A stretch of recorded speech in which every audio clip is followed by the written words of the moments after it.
Assalamualaikum warahmatullahi wabarakatuh.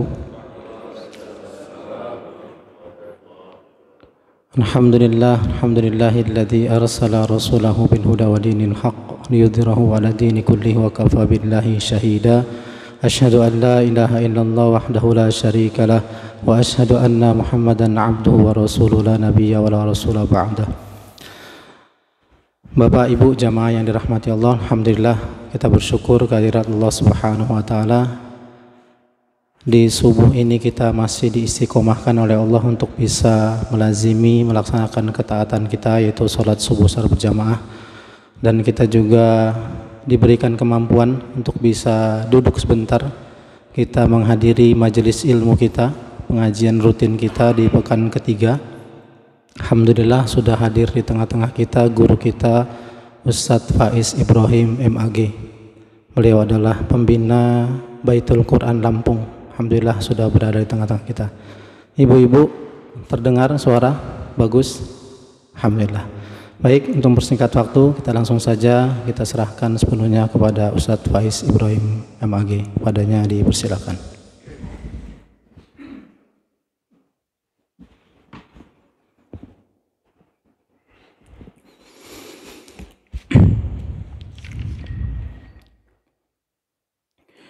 Bismillah, assalamualaikum warahmatullahi wabarakatuh. Alhamdulillah, salatu wassalamu ala rasulillah wa ala alihi wa sahbihi wa man walah. Qallallahu ta'ala fil Qur'anil Karim, ya ayyuhalladzina amanu taqullaha haqqa tuqatih wa la tamutunna illa wa antum muslimun. Allahumma salli wa sallim wa barik ala nabiyyina Muhammadin wa ala alihi wa sahbihi wa man tabi'ahum bi ihsani ila yaumiddin, amma ba'du. Baik Bapak Ibu sekalian, hadirin hadirat jamaah subuh yang dimuliakan Allah Subhanahu wa taala. Alhamdulillah kita memuji dan bersyukur kepada Allah Subhanahu wa taala atas nikmat-nikmatnya, terutama dimampukannya kita untuk melaksanakan salat subuh. Dan mudah-mudahan kita mendapatkan keutamaan yang disampaikan oleh Rasulullah sallallahu alaihi wasallam, man shallal bardaini dakhalal jannah. Barang siapa yang mampu melaksanakan salat pada dua waktu yang dingin, maka dia akan masuk surga. Dua salat ini adalah salat subuh dan salat asar.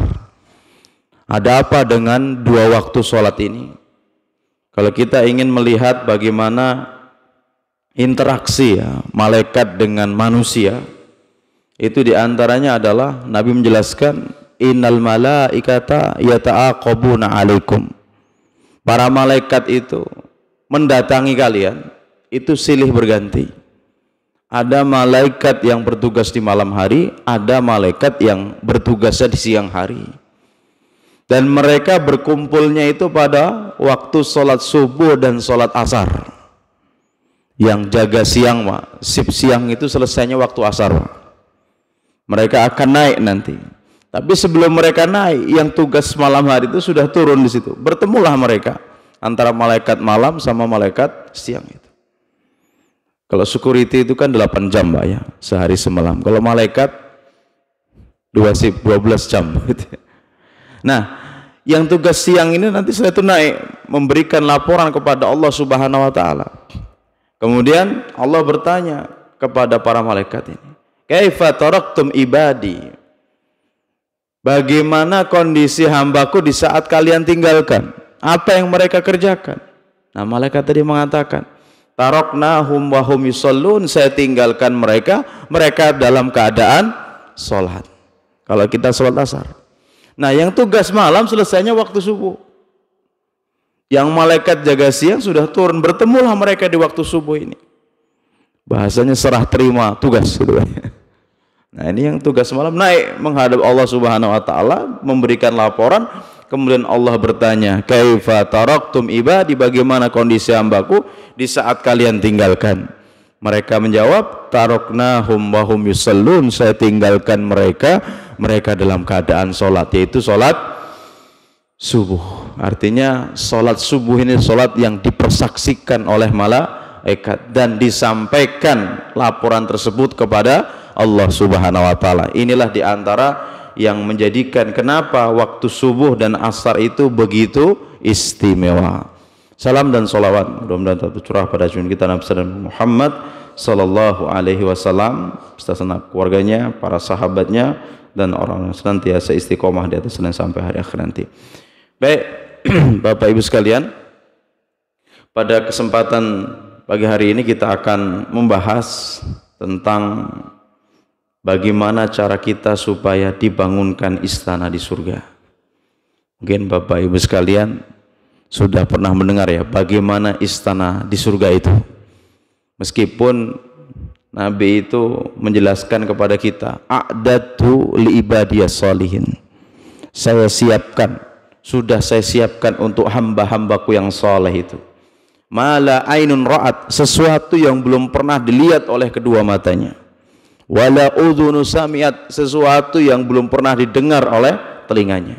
Wala khatara ala qalbin basar, dan belum pernah terbesit di dalam hatinya. Artinya kenikmatan surga yang kita dengar itu Pak, itu tidak mewakili hakikatnya kenikmatan surga yang ada. Bahkan fauqa ma yukhayyalu bihil insan, kenikmatan yang hakiki yang ada dalam surga itu di atas apa yang kalian pikirkan, di atas apa yang kalian bayangkan. Sama-sama di surga itu ada buah-buahan, ada buah pisang, tapi jangan dalam pikiran kita buah pisangnya di surga itu bentuknya, rasanya kayak di dunia. Berarti ya surga itu nggak istimewa kan, begitu Pak? Begitu ya. Dan melihat bidadari, jangan dilihat bidadari yang ada di dunia, begitu Pak ya. Berbeda. Jadi di atas apa yang kalian bayangkan. Jadi hanya sekedar kita mengenali sifat, mungkin ada kesamaan nama-nama, tapi tidaklah sama. Ini yang dijelaskan oleh para ulama terkait kenikmatan surga itu. Nabi bersabda dalam hal bangunan surga, kaifa bina'uha ya Rasulullah, bagaimana bangunan surga itu ya Rasulullah? Beliau menjawab, labinnatun min fiddatin wa labinnatun min zahab. Batu batanya itu terbuat dari emas dan perak Pak. Istana surga itu batu batanya dari emas dan perak. Antum bisa bayangkan, adakah rumah seseorang full ya bentuknya itu batu batanya dari emas dan perak? Kalau ada kayaknya malah nggak bisa tidur itu Pak. Ya bisa jadi malam hari malah diracun itu pemiliknya, dibongkar itu Pak ya, dicuilin itu mungkin. Ya satu bata itu bisa jadi kalau di kita itu sudah bisa jadi sudah 2 kilo 3 kiloan itu nanti ya, kalau itu emas beneran Pak ya. Karena yang 1 kilo itu kan selempeng kecil itu kan, itu sekitar 500-an juta itu ya. 500 juta kalau itu 3 bata berarti 1 M, 1,5 M Pak. Kalau 3 kilo misalnya kan 1,5 M itu 1 bata. Kalau itu full rumah itu berapa nilai bangunan surga itu? Coba antum hitung itulah itu ya, nggak bisa dihitung. Kemudian wamalatuha almis, wamalatuha itu ada yang menjelaskan untuk melekatkan batu bata yang satu dengan yang lainnya itu menggunakan mis. Mis itu parfum, minyak kasturi Pak. Antum beli parfum segini berapa tuh harga? Ini untuk melekatkan Pak. Maka sebagus-bagusnya bangunan dunia itu Pak, dibandingkan dengan bangunan yang di akhirat gak ada apa-apanya. Orang bangun rumah sebagus-bagusnya itu pakai air apa Pak? Untuk melekatkan tuh air, pasir, semen kan? Airnya saja spesial nggak airnya itu Pak? Air sumur habis, air bor habis, air selokan jadilah kan, begitu kan, untuk ngaduk semen itu kan. Kalau di surga mis, parfum, coba berapa butuh drum parfum Pak untuk melekatkan itu Pak? Itu bangunan surga. Wa asba'uha al-lu'lu al-yakuta, dan kerikil di kanan kiri bangunan surga itu terdiri dari batu mutiara dan permata. Yang kalau di kampung itu Pak, biasa nih di kanan kiri bangunannya itu kan ada tanah yang ada lubang-lubang undur-undur. Itu kan betul ya. Kalau di tempatnya orang kaya mungkin bunga-bunga dan sebagainya itu. Kerikil-kerikil pun batu beneran itu, Pak. Tapi kalau di surga, Allahu Akbar, batu, mutiara dan permata, Pak. Kalau toh ada sekarang mungkin habis di kanan kiri rumah kita kalau ada batu, mutiara dan permata. Ini gambaran istana di surga. Nah, Bapak Ibu sekalian Allah Subhanahu wa taala, kira-kira kita ini mau dibangunkan surga itu di mana? Di pinggiran, di tengah, atau di atas, langsung di bawah arsy Allah Subhanahu wa taala? Ini ada syaratnya. Ini dalam hadis riwayat Abu Daud, Rasulullah bersabda, "Ana za'imun bi baitin fi rabadil jannah liman tarau kal mira wa in kana muhiqqan." Saya menjamin dengan istana bagi siapa saja yang bisa meninggalkan al-mira, itu perdebatan, meskipun dalam sesuatu yang benar, meskipun dalam urusan yang benar. Di sini Nabi menjelaskan, saya akan memberikan jaminan untuk orang yang seperti itu dengan bangunan surga yang letaknya di pinggiran surga, Pak. Jadi artinya kalau bisa kita jangan sampai di pinggir lah, Pak ya. Kalau bisa di tengah, apalagi kalau bisa di bangunan surga kita tuh di atas, gitu ya, di atas. Nah, kalau kita bisa meninggalkan perdebatan meskipun dalam hal yang hak, itu akan dibangunkan rumah itu di pinggir surga. Kemudian wa bi baitin fi wasatil jannah liman tarakal kadhiba wa in kana mazihan. Dan saya akan menjamin dengan bangunan surga yang terletak di tengah bagi siapa saja yang mampu meninggalkan perbuatan dusta atau ucapan dusta meskipun itu bercanda. Meskipun bercanda, Pak. Kalau dia bisa meninggalkan itu, akan dibangunkan rumah itu di bangunan istana itu di tengah, gitu ya. Nah, ini yang paling mantap ini, Pak. Wa bi baitin fi a'lal jannah liman hasana khuluquhu. Dan Allah akan bangunkan istana di atas. Berarti makomnya lebih tinggi nih, Pak. Kepada siapa saja yang akhlaknya baik. Jadi dalam Islam itu, Pak, pembahasan akhlak itu banyak sekali, Pak. Bahkan sebagian besar ulama itu sampai mereka mengatakan ta'allamtul adab salasin. Saya belajar adab itu selama 30 tahun.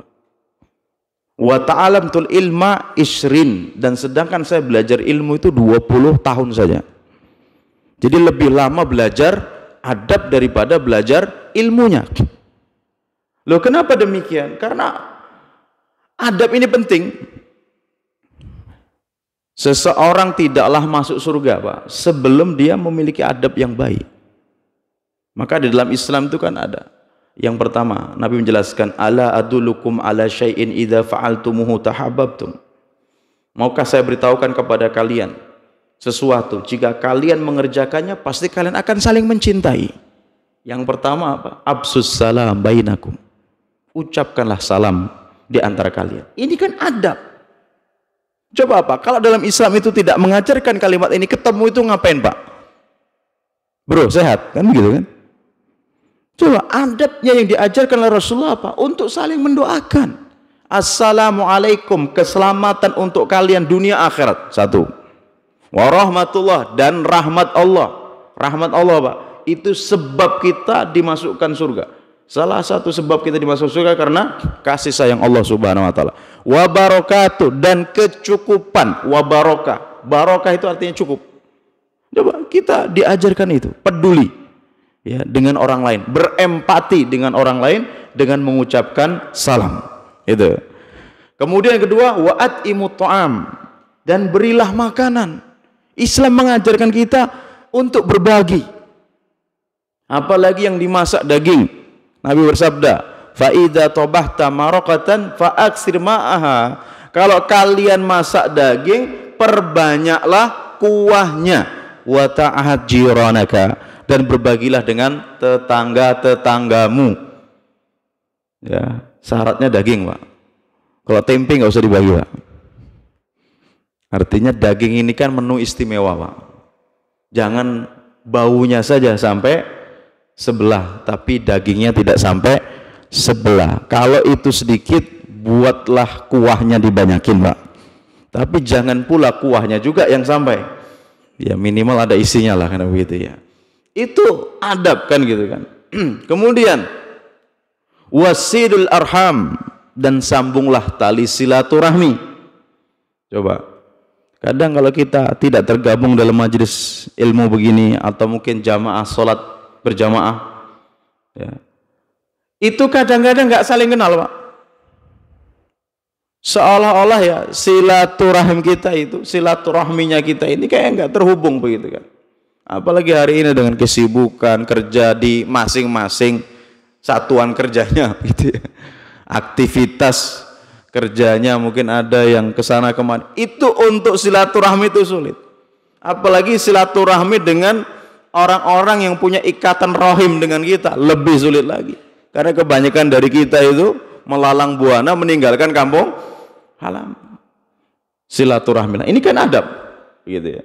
Nah baru setelah itu hablum minan nas sudah Nabi sampaikan, ditutup dengan hablum minallah wasallu billaili wan nasun niyam, dan sholatlah di malam hari di saat kebanyakan manusia itu tidur, tadkhulunal jannata bisalam, niscaya kalian akan masuk surga dengan selamat. Pertama hablum minan nas, yang kedua baru hablum minallah. Jika ini terpenuhi, Pak, niscaya kita akan masuk surga dengan selamat. Nah, bagaimana kalau hablum minan nas kita bermasalah, Pak? Saya angkat satu hadis saja. Jadi Nabi menjelaskan tentang ada berapa orang itu yang dimasukkan Allah ke dalam neraka jahanam. Yu'ta bi unasin yaumal qiyamah. Nanti didatangkan manusia pada hari kiamat, ma'ahum minal hasanat ka'amsali jabal Tihama, yang mereka itu memiliki pahala sebesar gunung Tihama, pahalanya banyak. Hatta ji'a bihim, orang ini diberdirikan di hadapan Allah, ja'alahallaha haba'an mansura, Allah jadikan amal kebaikannya itu seperti debu yang berterbangan. Habis, Pak. Padahal tadi datang dengan pahala yang banyak. Nah maka saat itu para sahabat bertanya, kaifa dzaka ya Rasulullah? Ya Rasulullah, kenapa kok bisa demikian? Orang itu datang dengan pahala yang banyak, tiba-tiba habis tuh. Apa jawaban Nabi? Kanu yusallun, mereka adalah orang-orang yang sholat, rajin sholat, Pak. Sholatnya baik, baik yang wajib maupun yang sunnah. Wa yasumun, mereka juga puasa, puasa Ramadan dan puasa sunnah. Wa yuzakun, mereka juga membayar zakat. Mereka juga wa yahujjun, dan juga mereka naik haji. Apa kesalahan mereka? Ghaira annahum idza urida lahum syai'un minal harami akhadhuhu. Tapi mereka ini adalah suatu kaum, jika diberikan harta yang haram, mereka mau mengambilnya, fa ahbatallahu lahum a'mal, maka Allah akan menghapuskan seluruh amal kebaikan yang dia lakukan. Coba bayangkan, salat kita hanya menggugurkan kewajiban, nggak dapat pahala. Puasa kita juga demikian. Apapun kebaikan yang kita lakukan juga demikian. Apalagi dalam kitab Al-Kabair ya, Imam Zahabi menjelaskan, setan itu kalau melihat seorang pemuda rajin beribadah itu, Pak, itu apa yang mereka akan lakukan? Cek dulu, aina mat'amu, dari mana dia dapat uangnya itu, makannya itu ya haram nggak itu gitu. Nah kalau ketahuan orang itu makan yang haram, Pak, apa kata setan kepada yang lain ketika mau diganggu tuh yang sholat, seorang pemuda yang lagi sholat, da'uhu yat'ab wa yastahid, biarkan dia capek lelah ibadah, jangan diganggu. Karena sesungguhnya jika dalam perut seseorang itu ada sesuatu yang haram, maka Allah tidak akan menerima sholatnya, baik yang wajib maupun yang sunnah. Allahu Akbar. Inilah adab. Jangan sampai kita zalim dengan orang lain dalam urusan harta. Maka dalam hal ini berhati-hatilah, karena hari ini ada istilah-istilah ya, kalau enggak bohong itu enggak makan, Ustaz. Kalimat ini kan bahaya ini. Seolah-olah rezeki itu dipersempit oleh dirinya. Kalau enggak bohong enggak bisa dapat duit, seolah kan begitu. Padahal Wa fis samai rizqukum wa ma tu'adun. Di langit itu ada rezeki untuk kalian dan apa yang Allah janjikan untuk kalian. Kalau kita berbicara hidup, Pak, kita ini lebih mapan, lebih hidupnya enak daripada orang tua kita dahulu, Pak. Mereka itu apa sih aktivitasnya kalau di kampung itu, Pak? Punya sawah berapa petak, punya kebun. Yang kadang-kadang kita berpikir kok kita bisa makan di saat itu gitu. Dengan kemampuan ekonomi yang begitu. Bahkan nggak tanggung-tanggung lagi, Pak. Tawakalnya kepada Allah Subhanahu wa taala itu. Punya anaknya berapa? 10, 12. Ya. Per bulannya nggak jelas. Ini yang jelas-jelas gajinya saja nggak berani punya anak 10. Berani nggak Bang Nasrul? Mikir kan? Iya. Berani nggak Pak Andi? Yakin mereka sama Allah. Yakin betul sama Allah. Karena apa? Tidaklah seorang itu meninggal dunia, kata Nabi, sebelum sempurna rezekinya. Bayi yang terlahir sudah dengan rezekinya, dan bayi ini tidak akan mati sebelum habis rezekinya. Artinya apa? Orang yang terlahir di muka bumi ini sudah ada jaminan rezeki untuknya. Maka di saat dihadapkan dengan pekerjaan-pekerjaan yang tidak halal gitu ya, putuskan segera untuk berhenti. Lo nanti bagaimana? Yakin Allah akan mencukupi rezeki antum. Karena Nabi sendiri sudah menjelaskan, man taraka lillahi syai'an awallahu khairan min. Barang siapa meninggalkan suatu karena Allah, maka Allah akan mengganti sesuatu itu dengan yang lebih baik. Yakinlah, lebih baik. Bahkan ada ya masalah rezeki ini. Ini saya sering angkat karena sangat penting itu ya. Jadi ada orang itu diceritakan oleh seorang masyayikh ya di majelis ilmu gitu. Beliau ini berkisah tentang seseorang yang dia berangkat kebun kurmanya bawa cangkul gitulah. Gak taunya dia melewati ya semacam sumur yang ditimbun begitu, cuman ditutupin atasnya saja gitu. Dia injaklah, terperosoklah dia, jatuh dia dalam sumur itu. Kemudian setelah itu dia minta tolong gitu. Alhamdulillah ada yang lewat, Pak. Ditolonglah gitu sampai di atas, duduk nggak apa-apa, sehat aja dia. Setelah itu disuguhkan satu gelas air minum, udah minum air gitu. Minumlah. Setelah dia minum, ngobrol lagi sebentar. Setelah itu dia meninggal dunia, Pak. Si Mas saya ini menjelaskan begini. Ternyata memang benar seseorang itu tidak akan meninggal dunia sebelum rezekinya itu habis. Seseorang tadi secara hitung-hitungan mati harusnya sudah mati di dalam sumur. Kenapa dia tidak mati ketika jatuh dalam sumur itu? Karena masih ada satu gelas air putih rezekinya yang belum dia habiskan. Ya, jadi Bapak Ibu sekalian, nggak akan mati, Pak, kalau nanti masih ada jatah gorengan, Pak, untuk antum di rumah itu, tempe apa itu goreng istrinya itu. Nggak akan mati sekarang sebelum jatah tempe dan pisang goreng itu antum makan. Kalau memang itu rezeki terakhir antum, begitu.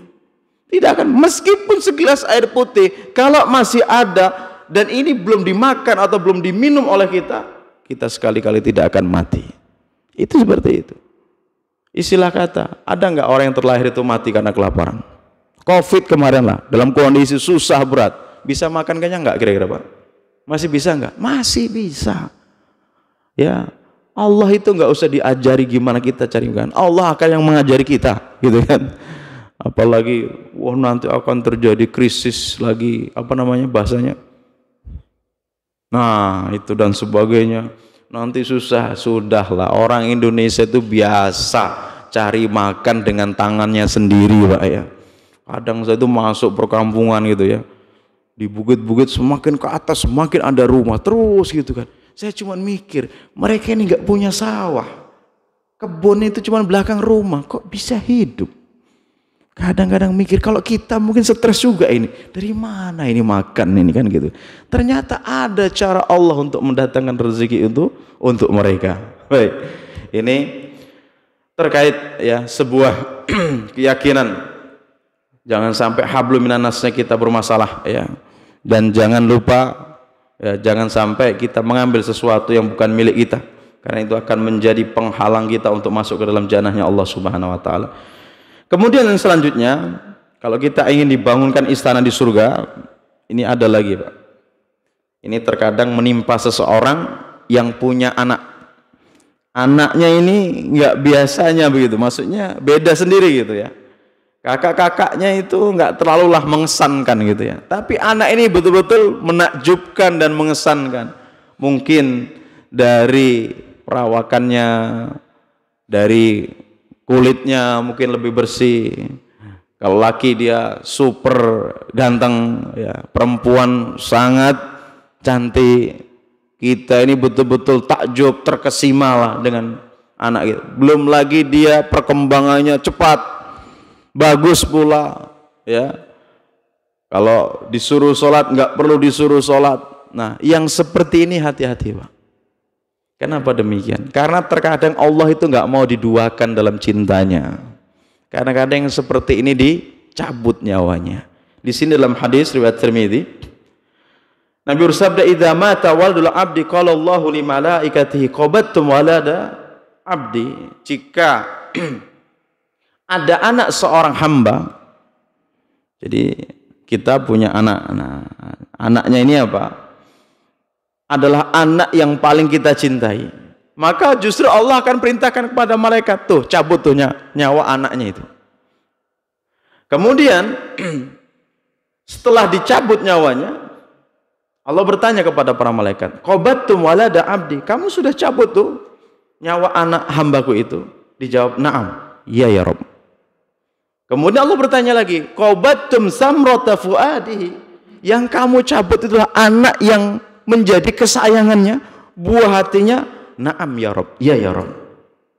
Kemudian setelah itu Allah bertanya lagi, madza qala abdi, apa yang diucapkan hambaku di saat anak yang dia cintai, super dia sayangi itu dicabut nyawanya olehmu. Kemudian malaikat itu mengatakan, hamidaka wastarja'a, hambamu senantiasa memujimu dan mengucapkan kalimat istirja, inna lillahi wa inna ilaihi raji'un. Maka saat itu Allah langsung berfirman, memerintahkan kepada para malaikat, ubnu li abdi baitan fil jannah, bangunkanlah untuk hambaku itu yang ditimpa musibah dan dia tetap memujiku dan mengucapkan inna lillahi wa inna ilaihi raji'un, bangunkan untuknya istana di surga, rumah di surga, dan berikanlah nama dengan Baitul Hamdi, rumah pujian. Jadi begitu Pak hikmahnya. Jadi dalam Islam hakikatnya kita ini nggak boleh bersedih itu berkelanjutan.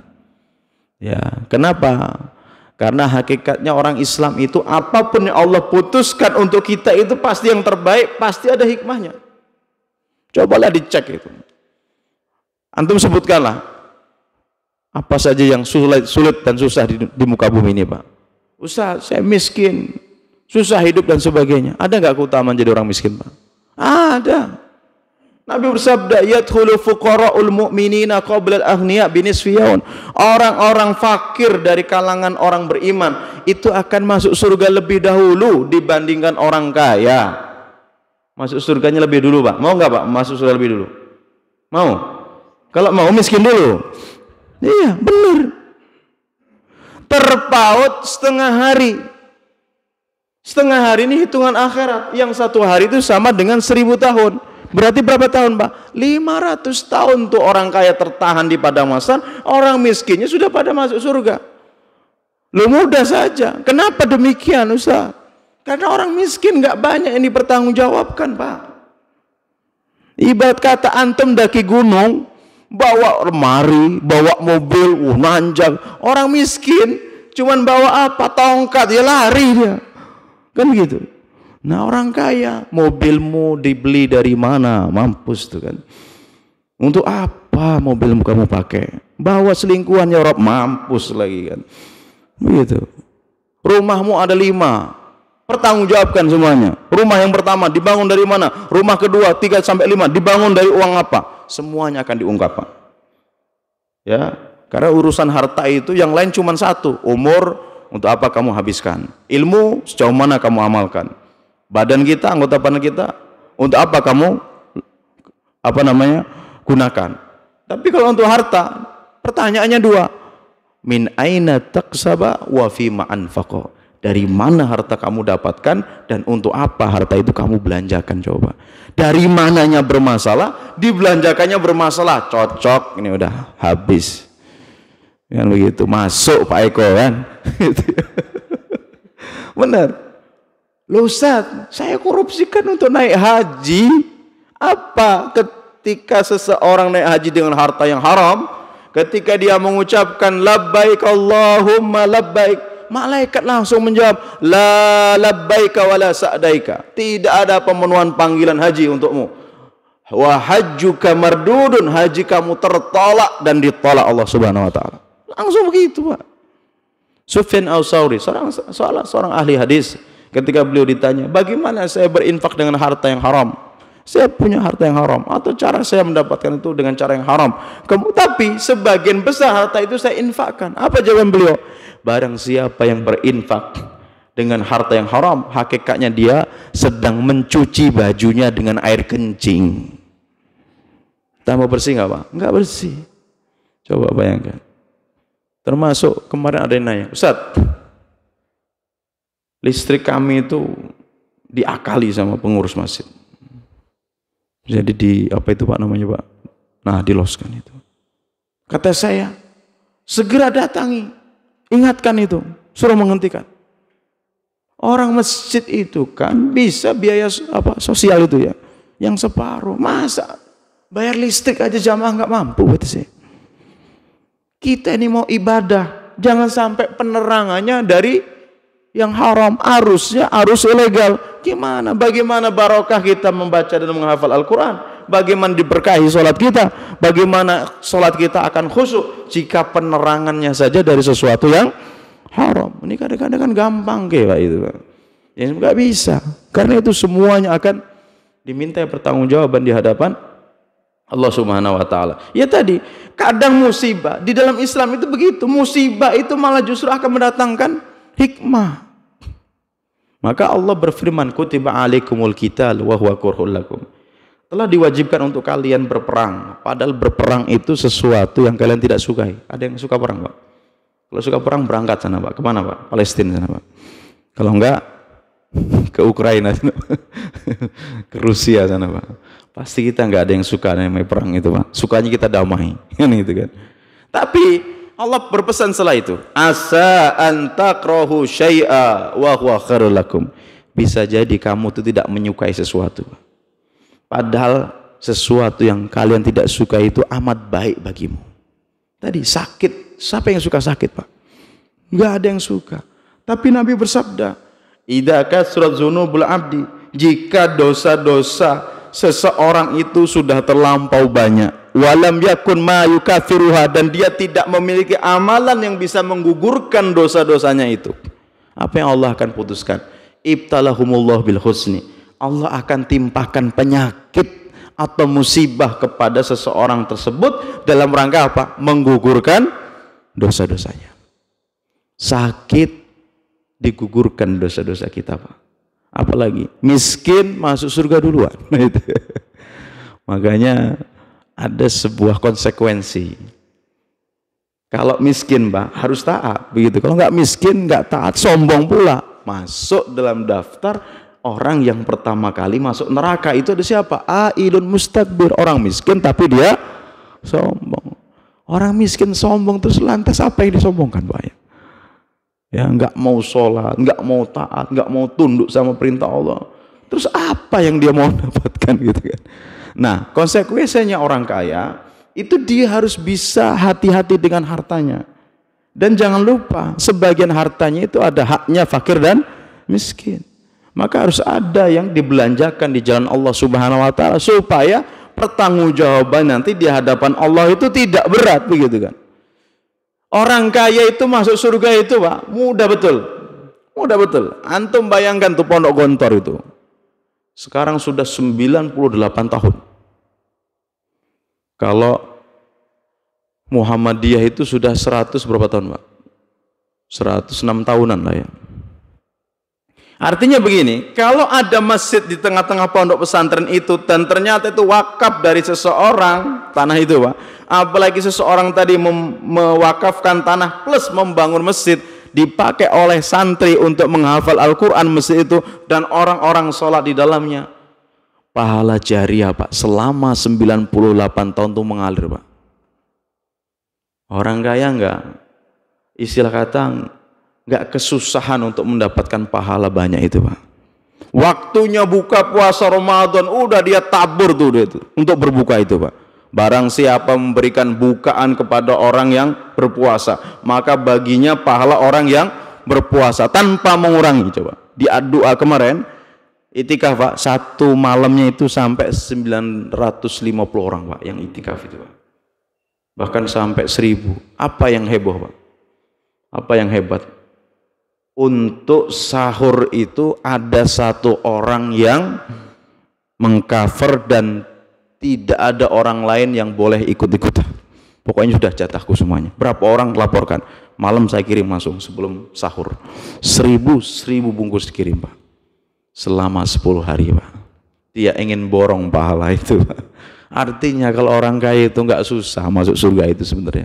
Tapi biasanya orang kaya itu Pak lupa Pak. Orang kaya itu malah nyimpang Pak, karena dia punya sesuatu. Di kampung dulu sebelum ada listrik, sebelum ada motor, mobil, HP, jarang kita dengar ada yang selingkuh, jarang ada kita dengar ada yang kemana nyampe Bali kena razia, nggak ada Pak. Nah, kenapa kok muncul hari ini banyak begitu-begitu? Karena dunia sudah dibukakan dan tidak memiliki iman, selesai. Punya duit berangkat ke Bali bisa. Punya mobil bawa apa tadi? Selingkuhan bisa. Nah, kalau miskin, Pak, mau kemana coba? Mau beli nggak ada duit. Mau jalan kaki nggak ada ongkos. Ya sudah di rumah. Maka cenderungnya orang miskin tuh nggak banyak maksiat, harusnya begitu.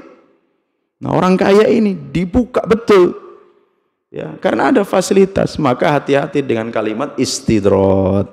Apa itu istidrot? Jebakan Allah dalam bentuk harta yang melimpah. Itu hati-hati. Bapak Ibu tahu ayam potong tuh Pak ya? Dibeli, apa yang dilakukan oleh tuannya itu? Kasih makan, kasih minum, suplemen, gizi, pokoknya dirawat betul ya. Pokoknya apa yang dimau ayam itu kasihkan. Supaya apa? Sebulan bisa beratnya 1,5 bahkan sampai 2 kilo. Gimana caranya? Tapi setelah itu diapain ayam potong itu Pak? Disembelih Pak. Dihajar Pak. Itulah hakikatnya kalau kita hidup dikasih kemudahan rezeki tapi kita nggak ibadah. Hakikatnya Allah sengaja dienakkan kita, tapi nantinya kita akan dihadapkan dengan panasnya api neraka, kan seperti itu. Nah, maka berhati-hatilah dengan godaan harta yang ada. Mungkin demikian Bapak sekalian terkait bagaimana cara kita dibangunkan rumah di surga. Masih banyak sebenarnya terkait amalan-amalan apa saja yang bisa menjadikan kita dibangunkan istana di surga. Mudah-mudahan bermanfaat. Masih ada waktu sampai isyraq ya, sampai 15 menit ya. 10 menit ke depan kalau ada yang tanyakan kami persilahkan. Silakan Pak.